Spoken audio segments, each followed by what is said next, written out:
زندگی میں کسی سے بھی لڑائی ہو تو اچھی طرح سوچ لیں کہ اللہ اس طرف ہے یا اس طرف ہے۔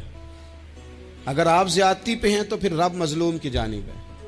اگر اللہ کی مدد آپ کے ساتھ ہے تو دنیا کی کوئی طاقت آپ کو گرا نہیں سکتی۔ اور اگر آپ مظلوم کے مقابلے میں ظالم بن کے آپ کھڑے ہو گئے ہیں اور آپ نے رویہ وہ اختیار کیا ہے کہ جس میں مدد نہیں آئے گی، تو پھر یاد رکھ لیں کہ آپ کوئی بھی ہیں، کہاں بھی ہیں، آپ کمزور ہیں۔ طاقتور تھے ابتدائے اسلام میں، ظاہری طاقت تھی کفار مکہ کے پاس، وہ ڈنڈوں سے مارتے تھے غریبوں کو، ان کے ہاتھوں میں ڈنڈے تھے، پر خدائی طاقت ان مظلوموں کے ساتھ تھی۔